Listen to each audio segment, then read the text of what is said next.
2025-26ஆம் ஆண்டுக்கான ஒன்றிய அரசினுடைய நிதிநிலை அறிக்கை பிப்ரவரி 1ஆம் தேதி தாக்கல் செய்யப்பட இருக்கிறது. இந்த நிலையில் திமுகவினுடைய நாடாளுமன்ற உறுப்பினர்கள் கூட்டம் அக்கட்சியின் தலைவரும் முதலமைச்சருமான மு.க.ஸ்டாலின் தலைமையில் கட்சியினுடைய தலைமை அலுவலகமான அண்ணா அறிவாலயத்தில் நடைபெற்றது. இதில் மொத்தமாக 6 தீர்மானங்கள் நிறைவேற்றப்பட்டிருக்கின்றன.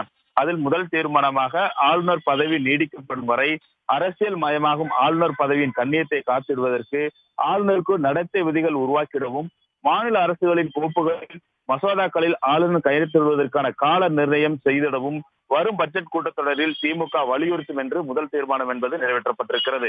இதைத் தொடர்ந்து 2வது தீர்மானமாக மக்களின் துறையுடன் அரசு ரீதியாகவும் அரசியல் ரீதியாகவும் ஒன்றிய பாஜக அரசை பணிய வைத்து டங்ஸ்டன் கனிம சுரங்க ஏலத்தை ரத்து செய்ய வைத்த முதலமைச்சர் மு.க.ஸ்டாலினுக்கு துணை நின்ற மக்களுக்கும் நன்றி என்ற 2வது தீர்மானம் நிறைவேற்றப்பட்டிருக்கிறது.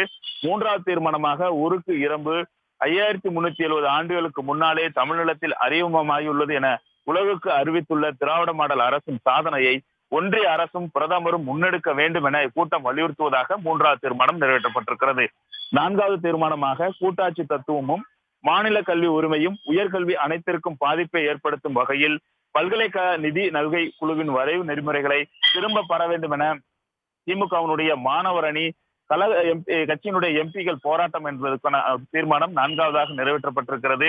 இதை திரும்ப பெறும் வரைக்கும் குறிப்பாக சொல்ல வேண்டும் என்றால் பிப்ரவரி 6ஆம் தேதி அன்று திமுக சார்பாக திமுகவினுடைய எம்பிக்கள் சார்பாக டெல்லியில் போராட்டம் நடத்தப்படும் என தெரிவிக்கப்பட்டிருக்கிறது. அதாவது கூட்டாட்சி தத்துவத்திற்கும் மாநில கல்வி உரிமை உயர்கல்வி அனைத்திற்கும் பாதிப்பை ஏற்படுத்தக்கூடிய வகையில் யுஜிசியினுடைய வரைவு நெறிமுறைகளை திரும்ப பெற வேண்டும் என திமுக மாணவரவை மற்றும் திமுகவினுடைய எம்பிக்கள் சார்பாக பிப்ரவரி 6ஆம் தேதி அன்று டெல்லியில் போராட்டம் நடத்தப்படும் என்றும் 4வது தீர்மானம் நிறைவேற்றப்பட்டிருக்கிறது.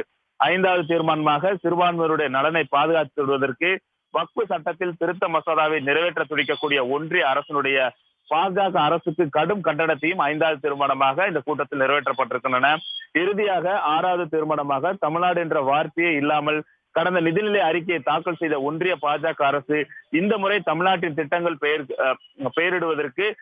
பேரிடருக்கு நிதி ஒதுக்கிடவும், மாநிலத்தின் முத்திரை திட்டங்கள் மற்றும் புதிய ரயில்வே திட்டங்களை அறிவித்திட வேண்டும் என 6 தீர்மானங்கள் நிறைவேற்றப்பட்டிருக்கிறது.